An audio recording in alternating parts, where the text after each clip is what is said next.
হাইয়া আলাস সালাহ, ঘাড় ফিরিয়ে চলে যাচ্ছ, এই গর্বের দিন টিকে থাকবে তো?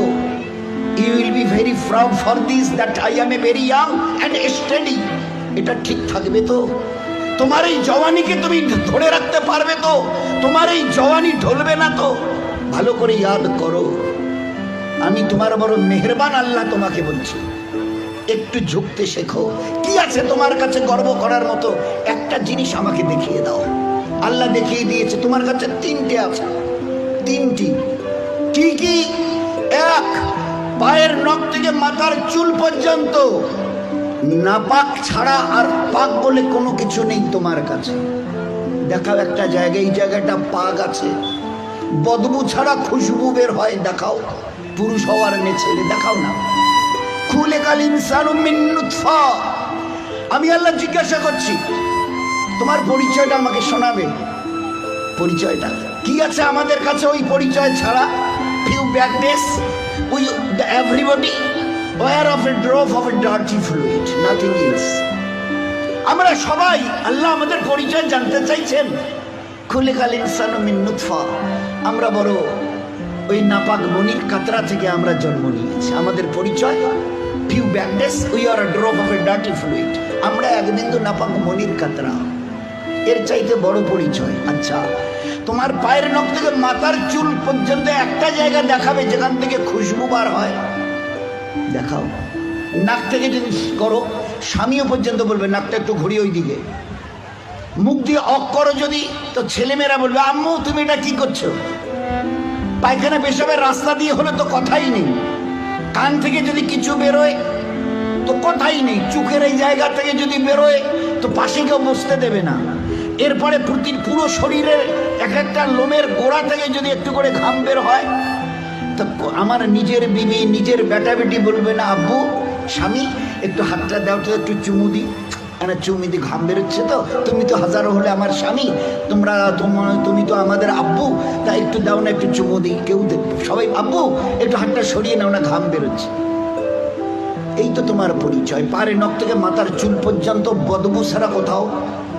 তিন, খুলিকাল ইনসানু মিন জাইফা, তোমরা বড় দুর্বল। আমি জিজ্ঞাসা করছি, 3.5 হাতের একটা এইরকম শরীর, সুটাম চেহারা, আচ্ছা তোমার পিঠে কি বসে আছে? এইভাবে 2-3 বার দেখার পরে বলবে কই, দেখা তো যায় না। আচ্ছা, তা তুমি না খুব বুদ্ধির বড়াই করো, মডার্ন টেকনোলজি আর সায়েন্সের খুব গালগপ্প করো, তোমার নিজের পিঠে কি বসে আছে তুমি বলতে পারো না? বলে না, তা জানি। আচ্ছা 10 মিনিট পরে তোমার পজিশন অবস্থা কি থাকবে জানো তুমি? বলে আমরা কিচ্ছু জানি না। বাজারে যাবে বলে ব্যাগ নিয়ে মোটর সাইকেলের হুকে আটকে দিয়ে স্টার্ট করে, খালি বাজারে গিয়ে স্ট্যান্ড করে খালি পা দিয়ে স্ট্যান্ডটাকে খালি ঠিক করে দিয়েছে, পিছন থেকে একটা গাড়ি এসে ধাক্কা দিল আর সঙ্গে সঙ্গে ডেথ। লাশ নিয়ে বাড়ি চলে গেল। এসছিল বাজার করতে, বড় ঝোলা নিয়ে এসছিল, বড় আশা করে মেহমান অপেক্ষা করছে বাড়িতে। বাজার থেকে ব্যাগে বাজার যায়নি, তার লাশ চলে গেছে বাড়িতে। খুলিকাল ইনসানু মিন জাইফা। 4, আল্লাহ জিজ্ঞাসা করছে আব্দুর রহমান বয়স কত? হ্যাঁ আল্লাহ 42 চলছে। বাকি কত? I know nothing about my age. Nurjahan তোমার বয়স কত চলছে? আল্লাহ 45 চলছে। আচ্ছা এরপরে আর বাকি কত? তা আল্লাহ আমি কেমন করে বলবো? বললেন না তোমার নিজের বয়স। তাহলে তা তো জানি না। এই তো তোমার অবস্থা, এই তো তোমার অবস্থা। তুমি এক বিন্দু নাপাক, তুমি বড় দুর্বল, তুমি বড় বদবুদার, আর তুমি তোমার নিজের 10 মিনিট পরের অবস্থা তাও তোমার জানা নেই। এরপরেও যে আল্লাহ তোমাকে তিলে তিলে তার দয়ায় এই সেকেল সুরত আর এইরকম হায়াত দিয়েছে, একবারও তার কথা ভাবো না। একবারও তার কথা ভাবো না যে কত দয়ায় তিনি তোমাকে প্রতিপালিত করেছেন। দেখবেন সবাই, আমরা তো ওই সময় থাকি না, ওখানে মেয়েরাই থাকে। বাচ্চা যখন জন্ম নেয় না, তো যারা দাদি নানি চাচি যারা ওখানে ভিতরে থাকে, ও তারা এবারে বাচ্চা বাচ্চা বের হবার পরে এবারে হাতটার নখগুলো ভালো করে দেখে টাকে, কান টানগুলো ঠিক আছে কিনা, সব কিছু চোখ টোকগুলো, হ্যাঁ ঠিক আছে গো ঠিক আছে, খবর দাও বাচ্চা ছেলে হয়েছে মেয়ে হয়েছে ঠিক আছে, সব ঠিক হয়েছে, সব আছে, চোখ আছে, বুড়ু আছে, মাথায় চুল আছে, হাত পা ওর নখটুকু পর্যন্ত বেশ গুজিয়েছে। আচ্ছা তোর মুখে দাঁত কটা নেই কেন? কখনো ভেবেছ? এ জগতের ইনসান ভেবেছো কখনো? সব বলছো ওকে, আচ্ছা দাঁত কটা যে নেই? আল্লাহ জবাব দিয়েছে তোমাকে বাঁচাবার জন্য। ওই সময় তোমার মুখে দাঁত কটা, যে আল্লাহ তোমার সব কিছু দিয়েছে, হাতের পায়ের নখ পর্যন্ত আছে, 2-4-5 দিন পরে কেটে দিতে হয়, সেখানে দাঁত কটা দিইনি কেন?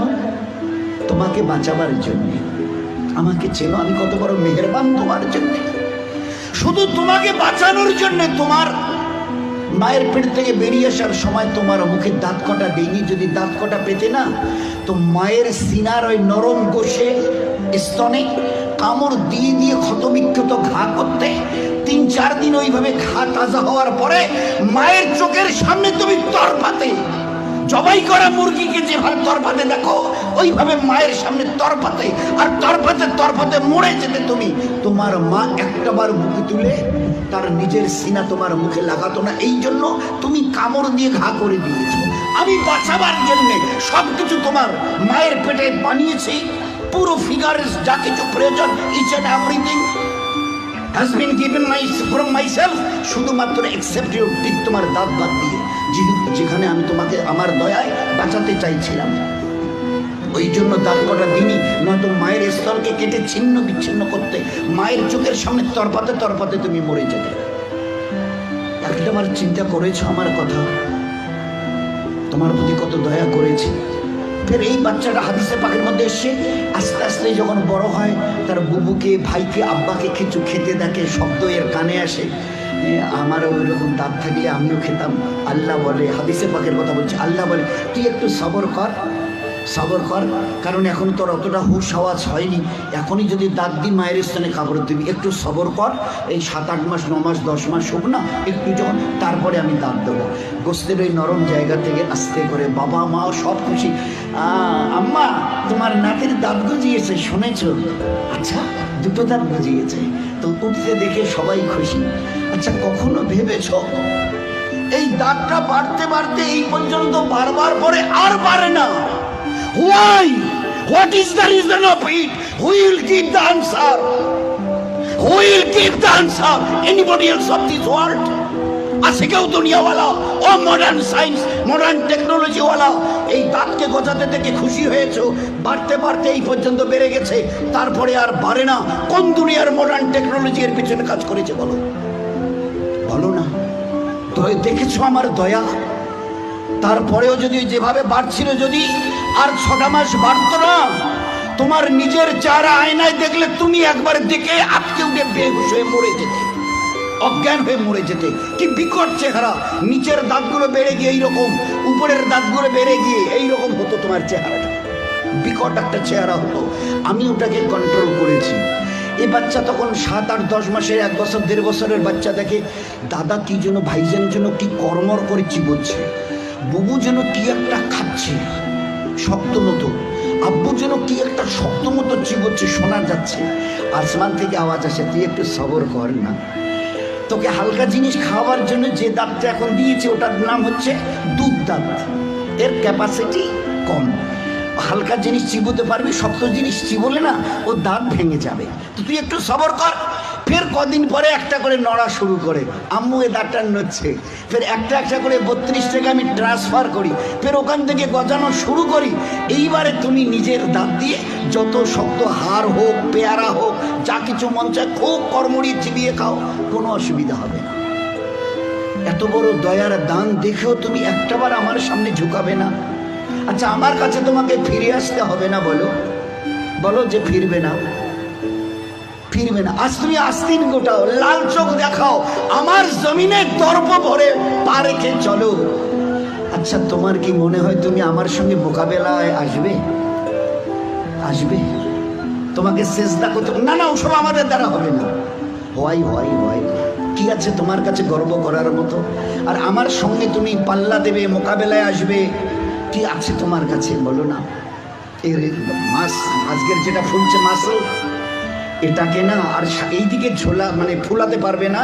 শত চেষ্টা যদি করো তো উপরের দিকে নয় নিচের দিকে ঝুলে থাকবে। যে দাঁত আজকে কর্মড়িয়ে অন্যের দিকে লাল চোখ করে তাকাও, এই চোখ আজ বাদে কাল ঝাপসা হবে। এ দাঁত তোমার কাছ থেকে তোমাকে জিজ্ঞাসা না করে বিদায় নেবে। এ কালো চুল তোমাকে না বলে সাদা হবে। এ শক্ত বডির মাসল এ তোমাকে না জিজ্ঞাসা করে গোস্ত আস্তে আস্তে চামড়া ঝুলে থাকা শুরু হবে। আমার কাছে কি তোমার কাছে আছে মোকাবেলা করার মতো? কিছুই আমি করব না, শুধু তোমার বয়সটুকুকে একটু যদি বাড়িয়ে দিই। ও আম্মেরহু নুনাক্কিসহু ফিল খালক, মায়ের পেট থেকে বের হয়ে যেভাবে মুখ থুবড়ে পড়েছিলে, নিজের পায়খানা নিজের হাতে ওইভাবে ছেনিয়ে নিজের মুখে দিয়েছিলে না, আমাকে তুমি কি দেখতে চাও? একটু যদি হায়াতটুকু বাড়িয়ে দিই, মুখ থুবড়ে পড়ে থাকতে হবে। পাশ দিয়ে কেউ হেঁটে যেতে রাজি হবে না, কারণ দেখলেই বলবে কেউ আমি একটু বাথরুম যাবো, আমার একটু হাতটা ধরে তুলে দাও তো। কেন কি তোমার ওই পিছনের দিন কটা মাসেল ফুলানো, লাল চোখ করা, জমিনে দর্প ভরে চলার ওই দিনগুলো কোথায় গেল আমি জানতে চাইছি।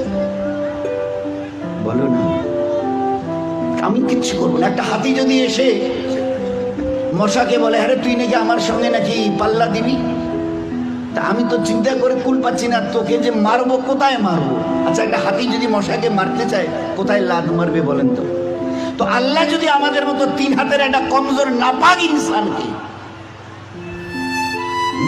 ইনসানকে আল্লাহ যদি টোকা দিতে চায়, তো আল্লাহ কি জিজ্ঞেস তোর কোথায় টোকা দেবো বলতো? আমি আল্লাহ শত আসমান জমিনকে একদিন আমি আমার হাতের তালুতে নেব। লিল্লাহিল ওয়াহিদিল কাহার, শত আসমান ও জমিনকে আমি একদিন আমার হাতের তালুতে। ও আল্লাহ কত বড়! আর ওই আল্লাহর মোকাবেলায় যদি আমি আসি, তো আল্লাহ কি বলবে? ওই হাতির মতো মশাটাকে যদি বলে আরে তোরে আমি কোথায় ধরি আর কোথায় মারি বলতো? আর এর মশা যদি দ্বন্দ্ব নেয়, হ্যাঁ হ্যাঁ আসেন না হোক, মোকাবেলা হয়ে যাবে। তো বলেন, আজকে খুব চিন্তা করি, আমি যদি হায়াতটুকু বাড়িয়ে দিই, মুখ থুবড়ে পড়ে থাকবে আর নিজের হাতে পায়খানা ছানবে, পাশ দিয়ে কেউ যেতে রাজি হবে না। ওই দেখলে ডাকবে, হ্যাঁ না শুতে মুখানা ধরো তো না, বাথরুম না বসি তোলো তো। কেন তোমার ওই দিনগুলো কোথায় গেল? এইরকম বুক ঠুকা দিনগুলো তোমার কোথায় গেল? দোস্ত, ও দিন আসবে, ফের দুনিয়া থেকে বিদায় নিয়ে খোদার কাছে ফিরে যেতে হবে। আল্লাহ কুল্লু নাফসিন যায়কাতুল মাউত সুম্মা ইলাইনা তুরজাউন। কে আছো দুনিয়ায়? ঝুপড়িওয়ালার কুরসিওয়ালা কে আছো যে আমার কাছে আসবে না?